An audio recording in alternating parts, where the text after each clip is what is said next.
Advertencia. La voz de este canal no es profesional, es un audiolibro amateur que busca que tanto tú como yo disfrutemos de la lectura. Sé que a veces no hay tiempo de leer, pero si vas en el transporte con audífonos, si estás lavando platos, te estás bañando, qué sé yo, soy tu ruido de fondo tal vez, disfruta mucho del siguiente capítulo. Capítulo 7. A la mañana siguiente subí al carro de mi padre y ascendimos con una gran sacudida hacia el cielo oscuro sin decir palabra. El aire soplaba de cara y, a cada giro de las ruedas, la noche cedía espacio ante la luz. Miré a un lado, intentando identificar los ríos y los mares, los sombríos valles, pero íbamos demasiado deprisa para que pudiera reconocerlos. ¿De qué isla se trata? Mi padre no respondió. Su mandíbula estaba rígida y sus labios pálidos por la ira. Mis antiguas heridas comenzaron a escocer por la cercanía con él. Cerré los ojos. Las tierras pasaban como una exhalación y el viento me recorría la piel. Me imaginé saltando sobre la barandilla de oro, al aire libre que se abría por debajo de nosotros. Estaría muy bien, pensé, hasta golpear el suelo. Aterrizamos con una sacudida. Abrí los ojos y vi una colina, alta y suave, cubierta de una espesa capa de hierba. Mi padre tenía la mirada fija en el horizonte. Sentí una repentina necesidad de arrodillarme y suplicarle que me llevara de vuelta, pero me obligué a mí misma a bajar del carro. En cuanto mis pies tocaron la tierra, el carro y él desaparecieron. Estaba sola en aquel claro de hierba. Sentí una brisa intensa en las mejillas. El aire portaba un aroma fresco, aunque no podía disfrutarlo. Notaba la cabeza embotada y me había empezado a doler la garganta. Me tambaleé. Para entonces, Etes ya estaría de vuelta en la Cólquide, bebiendo su leche con miel. Mis tías estarían disfrutando en sus riberas y mis primos habrían retomado sus juegos. Mi padre, claro está, se encontraba arriba, derramando su luz sobre el mundo. Todos los años que había pasado en su compañía eran como una piedra arrojada al fondo de una laguna. Todas las ondas ya habían desaparecido. Tenía cierto orgullo. Si ellos no habían llorado, yo tampoco lo haría. Me apreté los ojos con las palmas de las manos hasta que se aclararon. Me obligué a dar una vuelta por el lugar. En la cima de la colina, ante mí, había una casa, con un pórtico amplio y unos muros construidos con sillares de piedra muy bien ajustados. Sus puertas labradas medían el doble de un ser humano. Un poco más bajo se extendía un festón de bosques y detrás de él se entreveía el mar. Fue el bosque lo que me llamó la atención. Los árboles eran viejos, robles, tilos y olivos nudosos por entre los que se alzaba algún ciprés, como una lanza hacia el cielo. Era de ahí de donde provenía ese aroma verde y fresco, que ascendía hasta la herbosa loma. Los árboles se mecían espesos con el viento marino y los pájaros volaban veloces a través de las sombras. Aún hoy puedo recordar esa maravillosa sensación. Mi vida entera había transcurrido en los mismos salones sombríos o caminando por la misma costa raquítica poblada por unos árboles enanos. No estaba preparada para tanta exuberancia, y me entraron unas ganas tremendas de lanzarme dentro, como una rana en un estanque. Dudé. No era una ninfa de los bosques, no tenía la maña para caminar sobre las raíces o a través de las zarzas sin lastimarme. Tampoco podía adivinar qué podía haber oculto entre aquellas sombras. Habría cimas, y si había osos o leones. Permanecí allí inmóvil un buen rato. Contempló a esas cosas, esperando, como si fuera a venir alguien para infundirme seguridad, diciéndome sí, ve, no hay peligro.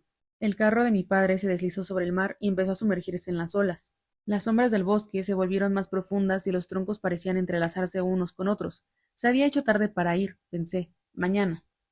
Las puertas de la casa eran de roble, rematadas con herrajes. Con solo tocarlas se abrieron. En el interior olía a incienso. Había una estancia grande con unas mesas y bancos, como para un banquete. En una punta estaba el hogar, en la otra se abría un pasillo que conducía a la cocina y los dormitorios. Era lo suficientemente grande como para hospedar a una docena de diosas, y, de hecho, esperaba encontrarme ninfas y primos en cualquier momento. Pero no, eso era parte de mi exilio, estar completamente sola. ¿Qué castigo podría ser peor, pensaba mi familia, que privarme de su divina presencia? Realmente la casa no era ningún castigo. Las riquezas brillaban por todas partes. Baúles labrados, alfombras suaves y cortinajes dorados, camas, escabeles, elaborados trípodes y estatuas de marfil. Los alféizares de las ventanas eran de mármol blanco y las contraventanas de madera de fresno. En la cocina pasé la mano por los cuchillos de bronce y hierro, pero también de nácar y obsidiana. Encontré cuencos de cuarzo y de plata repujada. Aunque las habitaciones estaban vacías, no había ni una mota de polvo, y más adelante me di cuenta de que la suciedad no podía traspasar el umbral del mármol, por mucho que caminara por él. El suelo nunca se ensuciaba y las ventanas brillaban. Las cenizas se desvanecían por el hogar, los platos se lavaban solos y la leña volvía a aparecer cada noche. En la bodega había cántaros de aceite y vino, cuencos con queso y cebada, siempre frescos y abundantes. En esas habitaciones vacías, perfectas, me sentía, no sabía cómo decirlo, decepcionada. Después de todo, una parte de mí, creo, esperaba un peñasco en el Cáucaso y un águila hurgando en mi hígado. pero Escila no era Zeus, y yo tampoco era Prometeo. Éramos ninfas, no merecía la pena tanto esfuerzo. Pero era más que eso. Mi padre podría haberme dejado en una cueva, o en la cabaña de un pescador, o en la playa desnuda sin nada más que una tienda. Me acordé de su cara cuando anunció la decisión de Zeus, su rabia manifiesta y razonante. Había creído que era todo por mi culpa, pero ahora, tras mi conversación con Etes, había comenzado a entenderlo mejor. Lo que mantenía la tregua entre los dioses era el hecho de que los titanes y los olímpicos se mantenían en sus respectivas esferas. Zeus había exigido que se castigara a la progenie de Helios. Helios no podía replicarla abiertamente, pero podía responderle en cierto modo, enviarle un mensaje de desafío que sirviera para poner las cosas en su sitio. Incluso nuestros exiliados viven mejor que los reyes. ¿Ves la dimensión de nuestra fuerza? Si nos golpeas, Olímpico, llegaremos más lejos que antes. Y esa era mi casa, un monumento al orgullo de mi padre. El sol se había puesto hacía un rato. Encontré el pedernal y lo golpeé sobre la yasca como le había visto hacer a Glauco en tantas ocasiones, aunque yo nunca había intentado hacerlo. Tras varios intentos fallidos, las llamas comenzaron a prender y a propagarse por fin, lo que me produjo una satisfacción desconocida hasta entonces. Tenía hambre y entré en la despensa, en la que había cuencos rebosantes de comida como para satisfacer a un centenar de comensales. Me serví un poco en un plato y me senté junto a una de las enormes mesas de roble que había en el salón. Oí el sonido de mi respiración. Me sorprendí al pensar que nunca antes había comido sola. Incluso cuando nadie me hablaba ni me miraba, siempre tenía alguno de mis primos o mis hermanos a mi lado. Pasé la mano por la fina veta de la madera. Tarareé algo y escuché atentamente cómo el aire se tragaba el sonido. ¿Así van a ser el resto de mis días? Pensé. Pese al fuego, las sombras arremolinaban en las esquinas del salón. Afuera se escuchaban graznidos de pájaros, o al menos eso era lo que pensaba, que eran pájaros.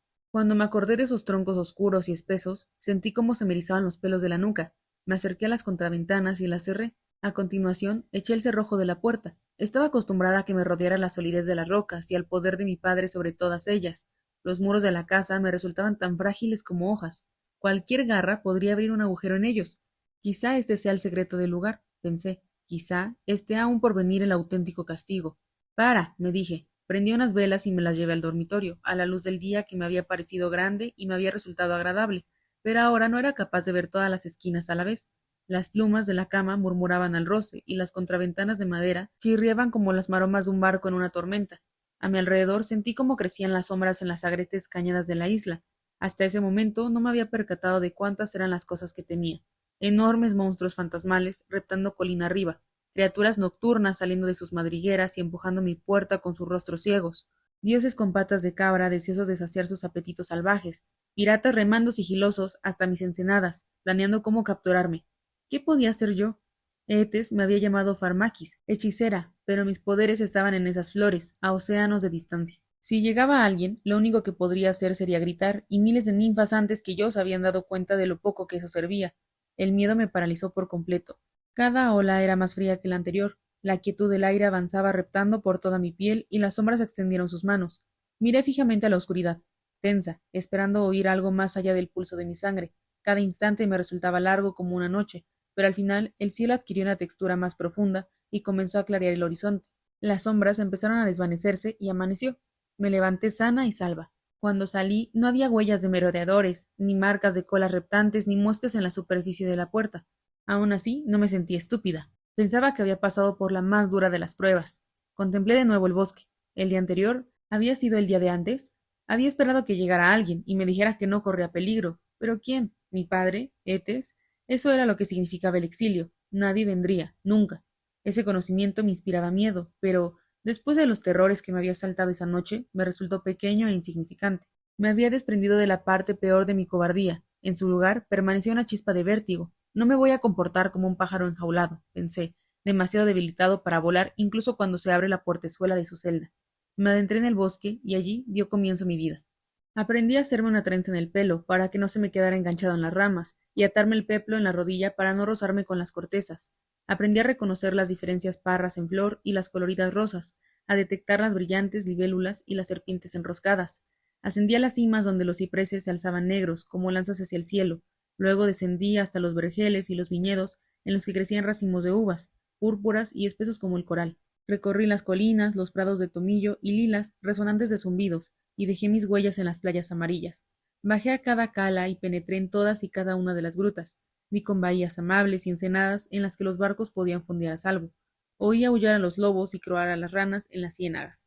Acaricié a los escorpiones marrones y brillantes que me desafiaban con su cola. Su veneno no me suponía más que un pellizco. Estaba ebria, como nunca me había embriagado el vino, ni el néctar que había bebido en el palacio de mi padre. No me extraña haber tardado tanto, pensé. Antes era una tejedora sin lana, un barco lejos del mar. Mira dónde navego ahora. Por la noche regresé a mi casa. Ya no me asustaban las sombras, solo significaba que la mirada de mi padre había desaparecido del cielo y tenía tiempo para mí. Tampoco me importaba el vacío. Durante miles de años había intentado llenar la brecha que se abría entre mi familia y yo. En comparación, llenar las estancias de mi casa resultaba tarea fácil. Puse unos troncos de cedro en el hogar y su negro humo me hizo compañía. Me puse a cantar, cosa que nunca me habían dejado hacer antes, porque mi madre decía que mi voz sonaba como una gaviota ahogándose, y cuando me sentía sola, cuando echaba de menos a mi hermano o al Glauco de antes, siempre me quedaba el bosque. Los lagartos corrían por las ramas de los árboles y los pájaros desplegaban sus alas. Las flores al verme parecían estirarse hacia mí, como mascotas alegres, dando brincos y reclamando caricias. Me intimidaban un poco, pero, día tras día, fui tomando confianza, y acabé por arrodillarme en la tierra húmeda ante una mata de éleboro. Sus delicados brotes ondeaban en sus tallos. No me hizo falta un cuchillo para cortarlos, tan solo el borde de la uña, que se puso pegajosa con la savia que emanó. Coloqué las flores en una cesta, las cubrí en un paño y no me quité hasta que regresé a casa, con las contraventanas completamente cerradas. No es que pensara que fuera a venir alguien a impedírmelo, pero tampoco quería tentar a la suerte. Miré las flores sobre la mesa. Parecían encogidas, lánguidas. No tenía la menor idea qué hacer con ellas. Cortarlas, hervirlas, asarlas.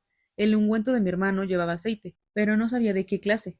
¿Serviría el de oliva que tenía en la cocina? Seguro que no. Debía ser algo portentoso, como un aceite hecho a partir de las semillas prensadas de los frutos de las ceréspides.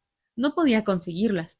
Enrollé un tallo por debajo del dedo y se dio la vuelta, plácido como un gusano muerto. Bueno, me dije, no te quedes ahí como una piedra. Cuécelas, ¿por qué no? Era un tanto orgullosa, como ya he contado, y no estaba mal. Ser más orgullosa hubiera resultado fatal.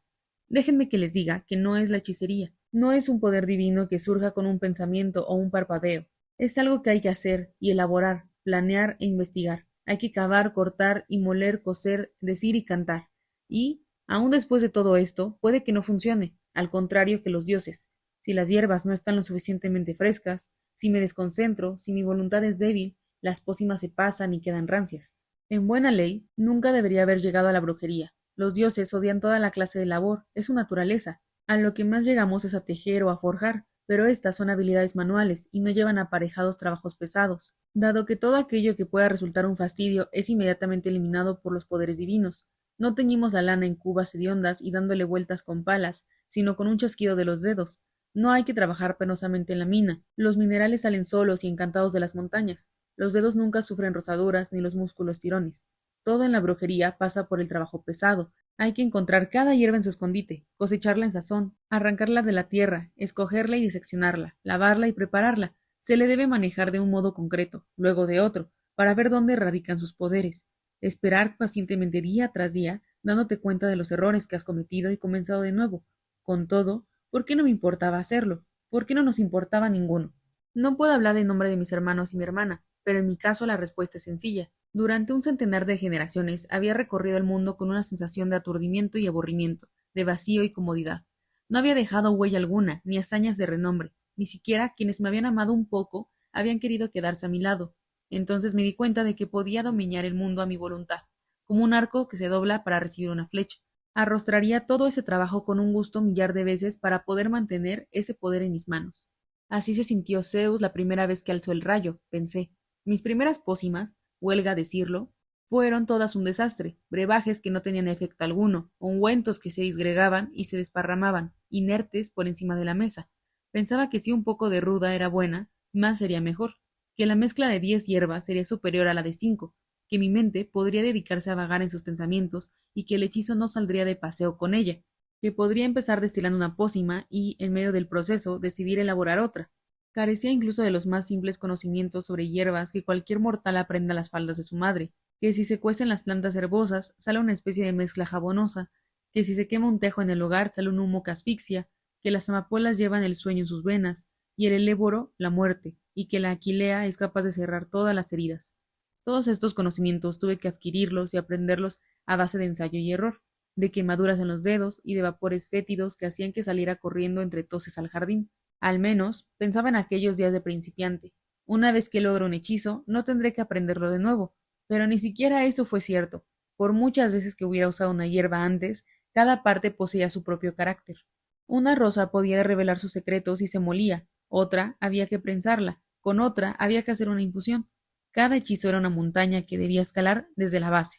Lo único que podía llevar conmigo de la última vez era la certeza de que era posible realizarlo.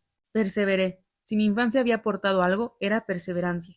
Poco a poco comencé a escuchar mejor, a la sabe moverse dentro de las plantas, a la sangre en mis venas, aprendí a entender mis propias inclinaciones, a podar y añadir, a sentir dónde había una acumulación de poderes y a decir las palabras correctas para llevarlo a su punto álgido. Toda mi vida había vivido para este momento, en el que todo quedó revelado y pude entonar el hechizo con la nota más pura, para mí y solo para mí. No hice venir a dragones ni convoqué a serpientes. Mis primeros encantamientos fueron cosas sencillas, lo que se me iba ocurriendo. Comencé con una bellota, porque tenía la idea de que si el objeto era verde y estaba en fase de crecimiento, alimentado por el agua, mi sangre de Nayade podría servirme de ayuda. Durante días y meses unté esa bellota con aceites y bálsamos, pronunciando palabras sobre ella para hacerla brotar. Intenté imitar los sonidos que le había escuchado a Etes cuando me curó el rostro. Probé maldiciones y también oraciones, pero esa bellota seguía manteniendo arrogantemente la semilla en su interior. La tiré por la ventana, tomé otra y me mantuve agachada sobre ella la mitad de otra era. Intenté el hechizo enfadada, tranquila, contenta, medio distraída. Un día me dije a mí misma que prefería no tener poderes a volver a intentar aquel hechizo. ¿Para qué quería yo un plantón de roble? La isla estaba llena. Lo que quería realmente era una frambuesa que pasara dulcemente por mi irritada garganta, y así se lo dije a aquella cáscara marrón. Cambió con tanta rapidez que mi pulgar se hundió en su cuerpo rojo y suave. Me quedé atónita y luego comencé a aullar de felicidad, tanto que los pájaros se asustaron y salieron en desbandada de sus árboles. Devolví la vida a una flor marchita, expulsé a las moscas de mi casa, hice que los cerezos brotaran fuera de la estación y que el fuego se volviera de un verde vivo. Si Etes hubiera estado allí, le habría dado un ataque de risa al ver estos trucos de cocina, pero dado que no sabía nada, nada me parecía insuficiente. Mis poderes se solapaban unos con otros como si fueran olas. Descubrí que tenía cierta habilidad para el ilusionismo. Juntaba migajas de sombras para que los ratones acudieran a ellas. Hacía que panecillos blanquecinos saltaran sobre las olas bajo el pico de un cormorán. A mayor escala, un hurón para asustar a los topos, una lechuza para mantener a raya a los conejos. Aprendí que el mejor momento para cosechar mis plantas era bajo la luna, cuando el rocío y la oscuridad provocaban la concentración de la savia. También a reconocer qué se puede plantar en un jardín y qué ha de permanecer en su lugar en el bosque. Aprecié serpientes y me instruí en el modo de extraer el veneno de sus dientes. Llegué a hacer que una gota de veneno saliera del aguijón de una avispa. Curé un árbol enfermo y di muerte a una hiedra venenosa con un toque de mi mano. Sin embargo, Etes tenía razón.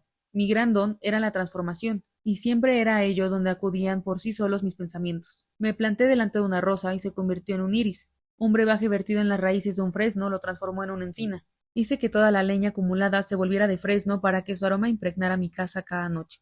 Capturé una abeja y la convertí en sapo, y a un escorpión en ratón. Fue entonces cuando descubrí mis limitaciones. No importaba lo fuerte que fuera la mezcla o lo bien hilado que estuviera el hechizo. El sapo seguía intentando volar y el ratón atacar con su cola. La transformación sola alteraba sus cuerpos, no sus mentes. Pensé entonces en Escila. ¿Seguía su yo de ninfa habitando dentro del monstruo de 6 cabezas? ¿O acaso las plantas surgidas de la sangre de los dioses hacían que la transformación fuese completa? No podía saberlo. Dije en alto: allá donde estés, espero que encuentres satisfacción. Ahora sé que así es. Un día de aquellos me adentré en la parte más espesa del bosque. Me encantaba pasear por la isla, descender a las costas y subir a mis lugares favoritos, buscando musgos ocultos, helechos y enredaderas, y recolectando hojas para mis encantamientos. Era al final de la tarde y mi cesta estaba repleta. Llegué a un arbusto y me encontré con un jabalí. Sabía desde hacía tiempo que había cerdos salvajes en la isla. Había oído sus gruñidos y había visto arbustos quebrados, y a menudo me había encontrado con algún rododendro pisoteado o a un grupo de árboles jóvenes arrancados de raíz. Este era el primero que veía. Era enorme, más grande de lo que imaginaba que pudiera ser un jabalí. Su columna se alzaba empinada y negra como las crestas del monte Cinto, y sus lomos estaban cruzados de cicatrices producidas en luchas salvajes. Solo los héroes más valientes se enfrentan a esta clase de criaturas, y cuando lo hacen, van armados con lanzas y perros, arqueros y ayudantes, y por lo general los acompañan media docena de guerreros. Yo no llevaba encima más que mi cuchillo de podar y mi cesta, y no tenía a mano ninguna pócima mágica. Él pisó fuerte, y de su boca cayó una espuma blanca, bajó los colmillos e hizo rechinar las mandíbulas. Sus ojos porcinos dijeron: puedo partir en dos a 100 jóvenes y mandar sus cadáveres de vuelta a sus madres llorosas, Te voy a sacar las tripas y me las comeré para almorzar. Lo miré fijamente a los ojos. Inténtalo, dije. Siguió mirándome y luego se dio la vuelta y se fue nerviosamente por entre la maleza. Lo juro por mis hechizos, ese fue el instante en que me sentí bruja por primera vez. De noche, junto a la hoguera, pensé en esas diosas saltarinas que llevan pájaros sobre los hombros o que siempre tienen un cervatillo olisqueando en sus manos o correteando delicadamente tras ellas. Las dejaría en ridículo, pensé. Ascendí a los picos más altos y encontré un rastro solitario. Aquí había una flor aplastada, allá algo de tierra removida y alguna corteza arrancada. Había elaborado de una poción con azafrán, jazmín amarillo, iris y raíz de ciprés extraída cuando la luna se encontraba en su cenit. La rocié mientras entonaba: yo te invoco. Ella entró como una ola por mi puerta al siguiente anochecer. Tenía los músculos de los hombros duros como piedras. Se echó junto al fuego y me lamió los tobillos con su áspera lengua. De día me traía conejos y peces. Por la noche lamía la miel que le daba en mis manos y se dormía a mis pies. A veces jugábamos. Ella se echaba detrás de mí y luego saltaba para atacarme por el cuello. Entonces olía el aroma al almizcle caliente de su aliento y sentía el peso de sus patas delanteras en mis hombros. Mira, le decía mientras le enseñaba la daga que me había llevado del palacio de mi padre, la que estaba labrada con la cabeza de un león. ¿Qué idiota fue el que hizo esto? Nunca han visto cómo eres realmente. Ella hacía chasquear sus enormes fauces marrones con un bostezo. Había un espejo de bronce en mi dormitorio que llegaba hasta el techo. Cuando pasaba por delante apenas me reconocía.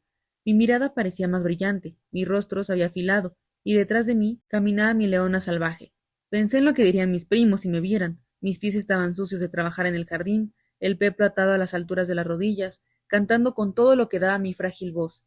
Cuánto me hubiera gustado tenerlos allí delante, lo que me hubiera dado por contemplar sus rostros atónitos al verme caminar entre manadas de lobos, sumergirme en las aguas en las que se alimentaban los escualos. Podía transformar un pez en pájaro, pelear con mi leona y luego echarme sobre su vientre con la melena suelta.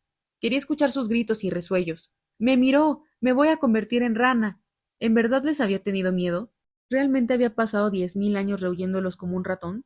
Ahora entendía el atrevimiento de Etes, el modo en que se había plantado ante nuestro padre como si fuera una imponente montaña. Cuando hacía mis embrujos sentía esa misma envergadura y ese peso. Miré el curso del carro de mi padre, cruzando el cielo. ¿Y bien? ¿Qué tienes que decirme? Me echaste a los cuervos, pero resulta que los prefiero a ustedes. No hubo respuesta, tampoco por parte de mi tía, la luna. Cobardes. Tenía la piel radiante y los dientes apretados. Mi leona agitó la cola. ¿Es que nadie se atreve? ¿Nadie va a hacerme frente? Ya ven, a mi manera, ansiaba lo que iba a suceder. Capítulo 8. El sol se estaba poniendo. El rostro de mi padre ya estaba casi sumergido en los árboles. Me encontraba trabajando en el jardín, poniendo guías a los árboles emparrados, sembrando romero y acónito. Canturreaba, además, una melodía al azar. La leona se encontraba hecha en la hierba, con la boca ensangrentada por el urogallo que acaba de engullir. Debo reconocer, dijo una voz, que me sorprende ver que eres tan sencilla después de tanta jactancia. Un jardín con flores y con trenzas. Pareces una campesina cualquiera. El joven estaba apoyado en el muro de la casa, observándome. Llevaba el cabello suelto y enmarañado, su cara brillaba como una joya. Aunque no había luz que las iluminara, sus sandalias de oro resplandecían. Sabía quién era, cómo no. Su rostro brillaba poderoso de una manera inconfundible, intensa y aguda, como una espada desenvainada. Era un olímpico, el hijo de Zeus y su mensajero predilecto, el más molesto y sonriente de los dioses, Hermes. Me estremecí, pero logré disimularlo. Las grandes divinidades huelen el miedo como los tiburones huelen la sangre, y te hacen trizas de la misma manera. ¿Qué te imaginabas? Solté. Ya sabes, dijo girando una fina vara entre los dedos. Algo más vistoso. Dragones, una tropa de esfinges danzantes, sangre cayendo del cielo. Estaba acostumbrada a mis tíos de hombros anchos y blancas barbas, no a una belleza tan perfecta y natural. Cuando los escultores dan forma a la piedra, es en él en quien se inspiran. ¿Es eso lo que se dice de mí? Claro, Zeus está convencido de que andas preparando venenos para todos nosotros, tú y tu hermano. Ya sabes lo preocupado que anda siempre. Sonrió con complicidad, como si la ira de Zeus fuera tan solo una broma ligera.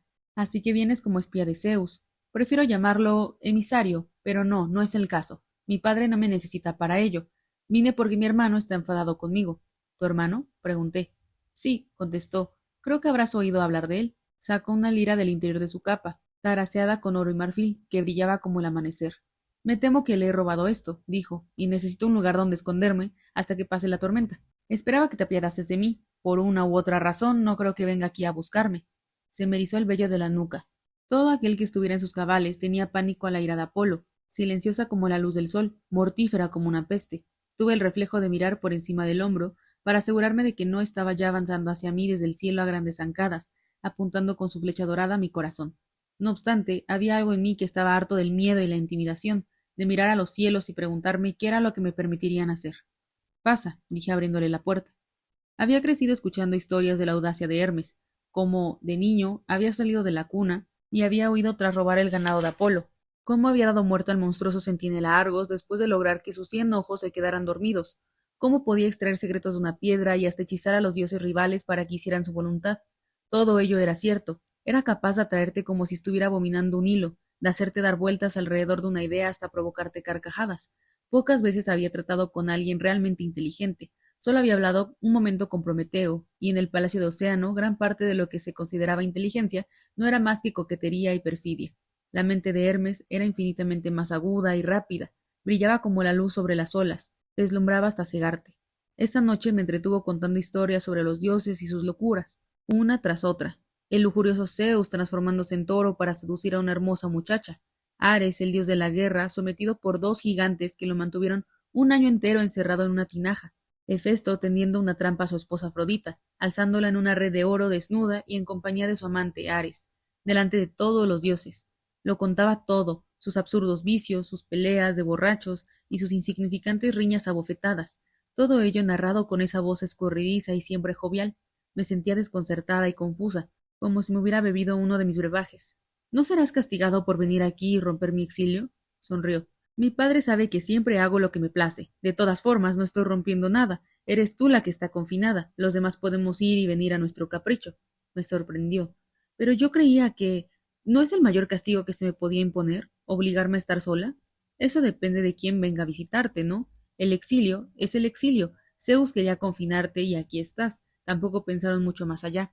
¿Cómo lo sabes? Estaba presente. Ver a Zeus y a Helios en plena negociación siempre es un perfecto pasatiempo, como 2 volcanes intentando decidir si van a estallar o no. Hermes había tomado parte en la Gran Guerra. Me acordé entonces. Había visto el cielo arder y había dado muerte a un gigante cuya cabeza rozaba las nubes. Con toda su claridad, me resulta perfectamente imaginable. Dime, ¿sabes tocar ese instrumento o solo lo robaste? Usa las cuerdas con los dedos.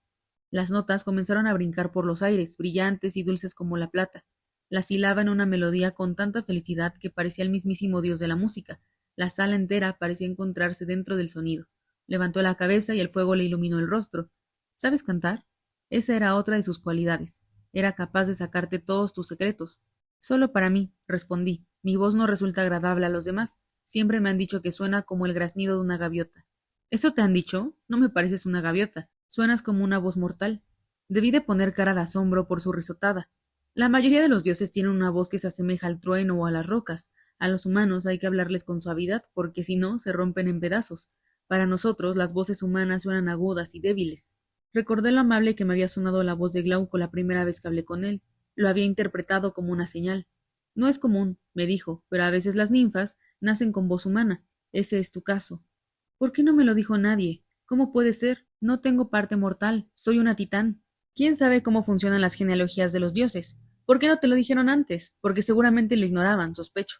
Paso más tiempo con los mortales que la mayoría de los dioses, y me he acostumbrado a sus voces. Para mí no es más que otro aroma, como el condimento de una comida. Pero si vivieras entre los seres humanos, te darías cuenta enseguida. No te tendrían tanto miedo como el resto de nosotros. En tan solo un minuto había desentrañado uno de los mayores misterios de mi existencia. Me llevé los dedos a la garganta como si pudiera tocar la extrañeza que había en ella. Una diosa con voz de mortal. Estaba conmocionada, y aun así había algo dentro de mí que parecía reconocerlo como cierto. Toca, dije, y comencé a cantar. La lira acompañaba mi voz con facilidad y subía el timbre para endulzar cada uno de mis fraseos. Cuando terminé, las llamas del hogar se habían reducido a ascuas y la luna estaba cubierta por un velo. Sus ojos resplandecieron como gemas oscuras arrimadas a la luz. Eran negros, señal de un profundo e intenso poder, el que procede del linaje de los dioses más antiguos. Por primera vez me sorprendí de lo extraño que es distinguir entre titanes y olímpicos, cuando los padres de Zeus, sin lugar a dudas, eran sendos titanes y el abuelo del propio Hermes era el titán Atlas. Por nuestras venas corría la misma sangre. ¿Sabes cómo se llama esta isla? Pregunté. Mal dios de los viajeros sería si no conociera el mundo entero. ¿Me lo podrías decir? Se llama Ea, respondió. Ea, repetí, paladeando el sonido de la palabra, suave y se plegaba quedo, como unas alas en el aire nocturno. ¿Te suena? Dijo observándome con atención. Claro, es el lugar en el que mi padre salió con Zeus. dando prueba de su lealtad. En el cielo que lo cubre, derrotó a un titán gigante y derramó su sangre sobre la tierra de la isla. ¡Qué coincidencia!, exclamó, que tu padre te haya mandado a esta isla entre todas las que hay. Sentía cómo su poder escudriñaba mis secretos. En el pasado me hubiera apresurado a ofrecerle una copa rebosante de respuestas, a entregarle todo lo que él quisiera. Ya no era la misma. No le debía nada. Solo obtendría de mí lo que yo deseara darle. Me puse de pie y delante de él podía sentir mis ojos amarillos como piedras en el lecho de un río. Dime, ¿cómo sabes que tu padre se equivoca respecto a mis venenos? Le solté. ¿Cómo sabes que no te voy a drogar cuando estés sentado? No lo sé. ¿Y aún así no te da miedo quedarte aquí? No sé lo que es el miedo. Y así fue como nos convertimos en amantes. Hermes regresó a menudo en los años siguientes, aleteando el atardecer. Traía manjares de los dioses, vino robado de los mismísimos lagares de Zeus, la miel más dulce del monte Ibla, en el que las abejas solo olivan flores de tomillo y de tilo. Nuestras charlas eran muy agradables, tanto como nuestras cópulas. ¿Tendrás un hijo mío? Jamás de los jamases, respondía riéndome. No se molestaba, le gustaba esa mordacidad. No había nada en él que pudiera llegar a herir. Solo preguntaba por curiosidad, porque en su naturaleza estaba encontrar respuestas, presionar en busca de la debilidad de los demás. Quería ver cuán encandilada estaba con él, pero ya había perdido la capacidad de enamorarme. No me quedaba tumbada soñando con él durante el día, no repetía su nombre en mi almohada. No era un esposo, apenas siquiera un amigo. Era una serpiente venenosa y yo era otra, y en esos términos nos complacíamos. Me traía las noticias que me había perdido. En sus viajes recorría todas y cada una de las regiones del mundo, recogiendo chismes como los bajos de la ropa recogen mugre. Sabía en qué festines bebía Glauco. Se enteraba de lo alto que brotaban los chorros de las fuentes de leche de la Cólquide. Me dijo que Etes estaba bien y que iba vestido con una capa de piel de leopardo teñida. Se había casado con una mortal y tenía una niña en crianza y otra en gestación. Pasífae seguía reinando en Creta con sus pócimas y entretanto había parido un ejército de hijos para su esposo, media decena de herederos y otras tantas hijas. Perse seguía en el este, resucitando muertos con baldes de ungüentos y sangre. Mi madre se había repuesto de sus lágrimas y había añadido a sus epítetos el de madre de brujas, jactándose de ello delante de mis tías. Nos reímos de todo ello, y yo sabía que, cuando se marchaba, contaba historias sobre mí en cuanto tenía ocasión. Mis uñas negras de tierra, mi leona y su olor al almizcle. Los cerdos que habían empezado a acudir a mi puerta en busca de desperdicios y para que les rascara el lomo, y, claro está, cómo me había echado en sus brazos como una virgen ruborizada. ¿Y qué? No me había ruborizado, pero todo lo demás era cierto. Le fui haciendo más preguntas. ¿Dónde estaba Ea? ¿Y a qué distancia estaba de Egipto y Etiopía? Y de otros lugares interesantes. Le pregunté también cómo andaba mi padre de humor, cómo se llamaban mis sobrinos y sobrinas, y qué nuevos imperios habían aparecido en el mundo. Él daba respuesta a todas mis preguntas, pero cuando le pregunté cuán lejos me encontraba de las flores que había dado a Glauco y Escila, se rió de mí. ¿Crees que voy a afilarle las garras a la leona? Entonces dije con todo el desinterés que pude. ¿Y qué hay del viejo titán Prometeo en su roca? ¿Qué tal le va? ¿Cómo le va a ir? Todos los días pierde el hígado. ¿Todavía? Nunca entendí por qué Zeus se enfadó tanto con él por ayudar a los mortales. Dime, contestó, ¿quién hace mejores ofrendas, un hombre miserable o uno feliz? Uno feliz, está claro. Te equivocas, replicó. Un hombre feliz está demasiado ocupado en sus asuntos. No considera que esté en deuda con nadie. Eso sí, haz que pase frío, mata a su mujer, deja lisiados a sus hijos y entonces sabrás de su existencia. Hará que su familia pase hambre durante un mes para comprarte un ternero de un año, todo blanquito, y si puede pagarlo, te comprará un centenar. Pero entonces, objeté, finalmente tendrás que recompensarlo por ello, si no, dejará de hacer ofrendas. Te sorprendería saber cuánto llega a aguantar, pero sí, al final es mejor darle algo, así estará de nuevo contento y uno puede empezar otra vez. Así pasan sus días los olímpicos, pensando en cómo hacer que la vida de los humanos sea miserable. No hay ninguna razón para actuar con justicia, sentenció. Tu padre es el más claro ejemplo. Arrasaría una población entera si pensara que podría sacar de ella otra vaca. ¿Cuántas veces me había jactado en mi interior de las ofrendas que se amontonaban en los altares de mi padre? Levanté mi copa y bebí, para que no se diera cuenta del rubor que cubre mis mejillas.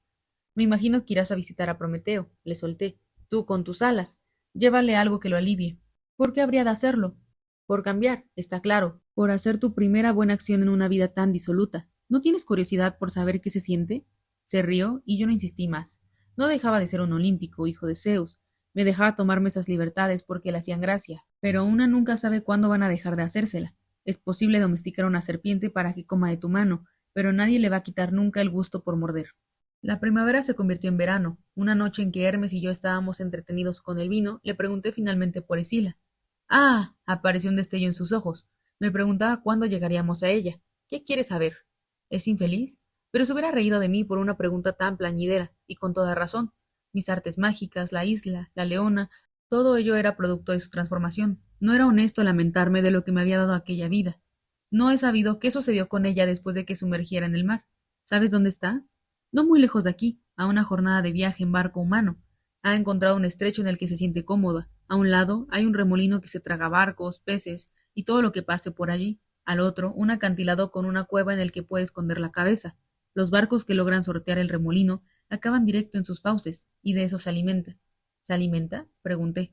Sí, se come a los marineros, a 6 de una vez, uno por boca, y si los remeros son lentos, le da tiempo a capturar a 12. Pocos intentan defenderse, pero imagínate lo que pasa con ellos. Se pueden oír sus gritos desde bastante lejos. Me quedé helada en mi asiento.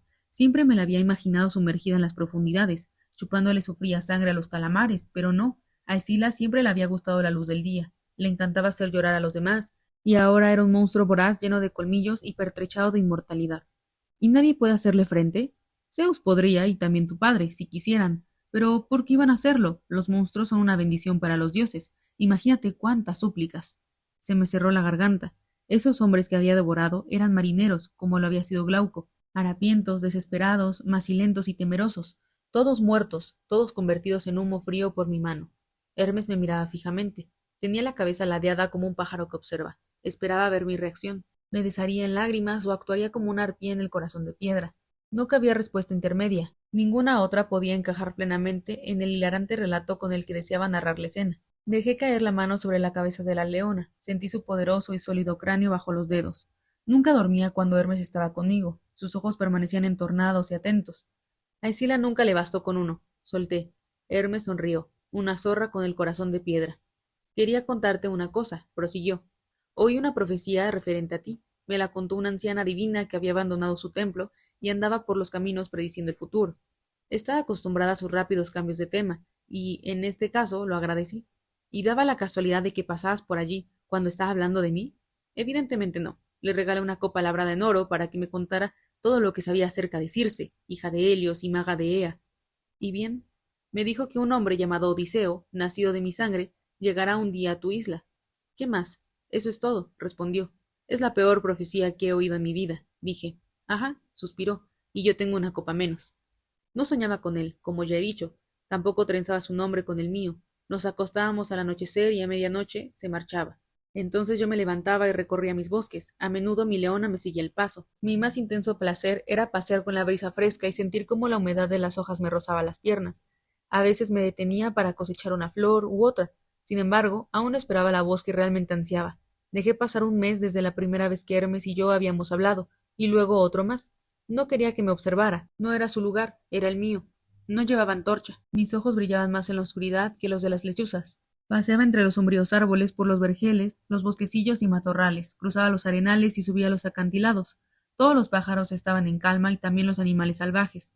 Lo único que se oía era el viento acariciando las hojas y mi propia respiración, y allí estaba, escondida entre el moho de las hojas caídas, bajo los helechos y los hongos. Una flor diminuta, del tamaño de una uña, blanca como la leche, la sangre de ese gigante que mi padre había derramado desde el cielo. Arrancó un tallo de entre la maraña. Durante un instante, las raíces se aferraron al suelo antes de rendirse. Eran negras y espesas y olían a metales y a sal. No conocía la flor ni su nombre, así que la llamé Molly, raíz, con la antigua palabra del lenguaje de los dioses. Padre, ¿eres consciente del regalo que me hiciste? Esa flor tan delicada que se desintegra al pisarla, porta el inquebrantable poder del apotrope, la capacidad de poner en fuga todos los males, la rompedora de maldiciones, protección y defensa de toda desgracia, adorada como una divinidad por su pureza, la única cosa del mundo de la que podía tener la certeza de que jamás se volvería contra mí. Día tras día la isla se fue cubriendo de flores, mi jardín trepaba por los muros de la casa, exhalaba su aroma en mis ventanas. Ya nunca cerré las contraventanas, hacía lo que quería. Si me hubieran preguntado entonces, les habría dicho que era feliz, pero no dejaba de acordarme. Humo frío por mi mano.